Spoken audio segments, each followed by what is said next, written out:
இந்த தேர்தலில் சென்னை திமுகவின் கோட்டையாக இருக்கும் எனவும், அரண்டவன் கண்ணுக்கு இருண்டதெல்லாம் பேய் என்ற சொல்லுக்கு ஏற்றாற்போல் தான் தாவேகாவினர் செயல்படுகின்றனர் என கொடைக்கானலில் அமைச்சர் சேகர்பாபு பேட்டி.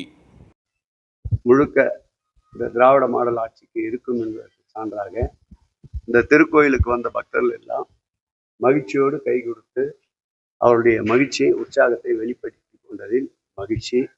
மீண்டும் திராவிட மாடல் ஆட்சியுடைய நாயகன் 2.0 ஆட்சி தான் தமிழகத்தில் மலரும் என்பதற்கு மக்களுடைய முகத்திலே படர்கின்ற மகிழ்ச்சி ரேகையே சாட்சியாக இருக்கின்றது.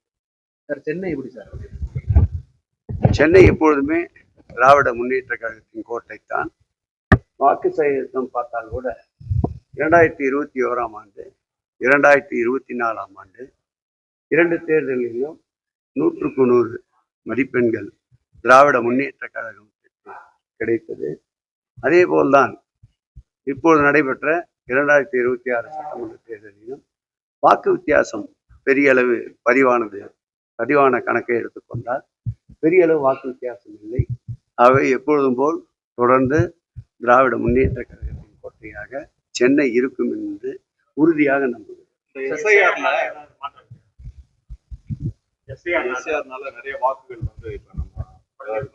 வாக்குப்பதிவு சதவீதத்தை எடுத்துக்கொண்டால் கடந்த 2021ஆம் ஆண்டு நடைபெற்ற தேர்தலில் நடந்த வாக்குப்பதிவு தான் சற்றேறக்குறைய இந்த தேர்தலிலும் சென்னையை பொறுத்தளவில் நடந்திருக்கிறது.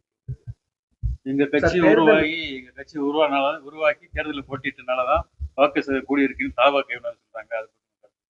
அரண்டவன் கண்ணுக்கு இருண்டதெல்லாம் பேய் என்பது பழமொழி ஏற்கனவே இருக்கின்றது.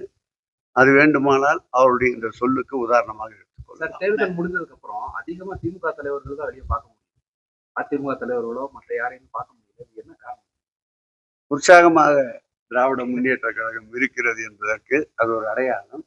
கடுமையாக உழைப்பு மாண்புமிகு தமிழக முதல்வர் அவர்கள் நாடாளுமன்ற தேர்தலுக்கு முன்பாகவே 2021ஆம் ஆண்டு சட்டமன்ற தேர்தலுக்கு பிறகு அவருடைய மதிநுட்பத்தால், அவருடைய தேர்தல் வியூகத்தால் ஆற்றிய களப்பணி அனைவரையும் இயக்க வைத்த எங்கள் இயக்கத்தின் இயக்கம் 24 நாடாளுமன்ற தேர்தலில் எதிரொலித்தது.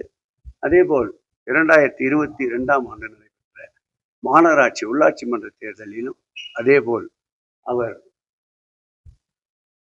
திறம்பட என்னென்ன பணிகளை மேற்கொள்ள வேண்டும் என்று தேர்தல் களத்திற்கு அவர் பயிற்றுவித்தாரோ அந்த பயிற்சி உதவியாக இருந்தது. அதே போல் இந்த தேர்தலை பொறுத்தளவில் நாடாளுமன்ற தேர்தல் முடிந்ததிலிருந்து பல்வேறு கோணங்களில்